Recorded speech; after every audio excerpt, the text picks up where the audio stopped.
Universitas Nusa Cendana. Prinsip-prinsip komunikasi oleh Maya Sureningsih Sanu. Halo semuanya, bagaimana kabar kalian hari ini? Semoga dalam keadaan sehat. Ya, perkenalkan, nama saya Maya Sureningsih Sanu, biasa dipanggil Maya. Kali ini saya akan mempresentasikan materi tentang 12 prinsip komunikasi. Ya, langsung saja kita simak materi selengkapnya. Prinsip pertama, komunikasi adalah suatu proses simbolik. Lambang atau simbol adalah sesuatu yang digunakan untuk menunjuk sesuatu lainnya berdasarkan kesepakatan sekelompok orang. Lambang meliputi kata-kata atau pesan verbal, perilaku nonverbal, dan objek yang maknanya disepakati bersama. Contoh pertama, memasang bendera pada bulan Agustus sebagai tanda untuk memperingati Hari Kemerdekaan Indonesia. Yang kedua, gambar rokok yang diberi lingkaran kemudian diberi garis palang sebagai lambang yang artinya dilarang merokok. Ikon dan indeks. Ikon merupakan benda fisik 2 atau 3 dimensi yang menyerupai apa yang direpresentasikannya. Misal, patung Soekarno adalah ikon Soekarno. Indeks adalah tanda yang secara alamiah mempresentasikan objek lainnya. Indeks muncul berdasarkan hubungan sebab dan akibat. Misal, awan gelap adalah indeks hujan akan turun, asap adalah indeks api. Prinsip kedua, setiap perilaku mempunyai potensi komunikasi.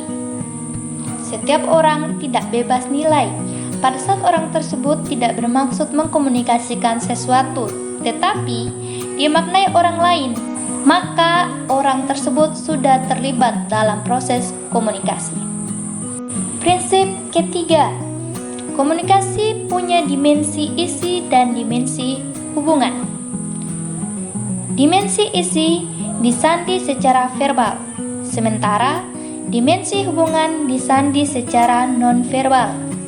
Dimensi isi menunjukkan muatan atau isi komunikasi, yaitu apa yang dikatakan.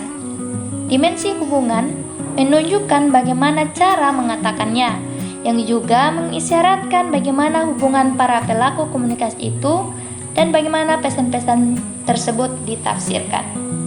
Prinsip keempat, komunikasi berlangsung dalam berbagai tingkat kesengajaan. Setiap tindakan komunikasi yang dilakukan oleh seseorang bisa terjadi mulai dari tingkat kesengajaan yang rendah. Artinya, tindakan komunikasi yang tidak direncanakan, apa saja yang akan dikatakan atau apa saja yang akan dilakukan secara rinci dan detail, sampai pada tindakan komunikasi yang disengaja, pihak komunikator mengharapkan respon dan berharap tujuannya tercapai. Prinsip kelima, komunikasi terjadi dalam konteks ruang dan waktu.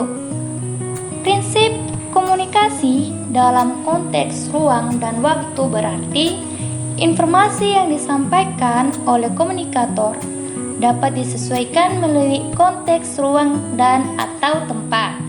Berarti proses komunikasi dilakukan atau keadaan seperti apa biasanya meliputi rumah, pasar, kantor, bergabung, senang atau tempat dan keadaan lainnya.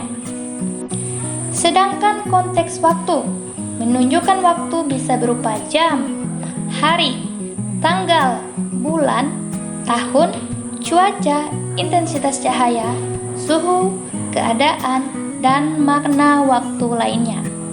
Selain itu, prinsip komunikasi ini tidak hanya ada dalam konteks ruang dan waktu saja, tetapi termasuk di dalamnya seperti konteks fisik dan psikologis. Prinsip keenam, komunikasi melibatkan prediksi peserta komunikasi. Ketika orang-orang berkomunikasi, mereka meramalkan efek perilaku komunikasi mereka. Komunikator memilih strategi tertentu berdasarkan bagaimana komunikan akan merespon. Prinsip ketujuh, komunikasi bersifat sistematik. Terdapat dua sistem dasar dalam transaksi komunikasi, yaitu sistem internal dan sistem eksternal. Sistem internal, seluruh sistem nilai yang dibawa oleh individu ketika ia berpartisipasi dalam komunikasi di berbagai lingkungan sosialnya, baik itu lingkungan keluarga, masyarakat setempat, suku, agama, lembaga pendidikan, dan lain sebagainya. Sistem internal ini mengandung semua unsur yang membentuk individu yang unik, kepribadiannya, pendidikan, pengetahuan agama, cita-cita, dan sebagainya. Setiap individu memiliki sistem internal yang berbeda. Sistem eksternal terdiri dari unsur-unsur dalam lingkungan luar individu, seperti kata-kata yang dipilih saat berbicara, isyarat fisik, kegaduhan sekitar, cahaya, temperatur ruangan, dan sebagainya. Maka, dapat dikatakan bahwa komunikasi adalah perpaduan dari sistem internal dan eksternal. Lingkungan mempengaruhi komunikasi kita. Persepsi juga mempengaruhi cara kita berperilaku. Prinsip ke-8. Semakin mirip latar belakang sosial budaya, maka semakin efektiflah komunikasi. Seperti apa komunikasi yang efektif? Kesamaan bahasa khususnya akan membuat orang-orang yang berkomunikasi lebih mudah mencapai pengertian bersama dibanding dengan orang-orang yang tidak memahami bahasa yang sama atau memiliki bahasa yang berbeda. Prinsip ke-9. Komunikasi bersifat non-sekuensial atau sirkuler. Komunikasi antara manusia dalam bentuk dasarnya adalah komunikasi dua arah. Peserta komunikasi saling berganti fungsi sebagai komunikator dan komunikan. Prinsip ke-10. Komunikasi bersifat prosesual, dinamis, dan transaksional. Komunikasi yang dapat mengubah sebuah perilaku.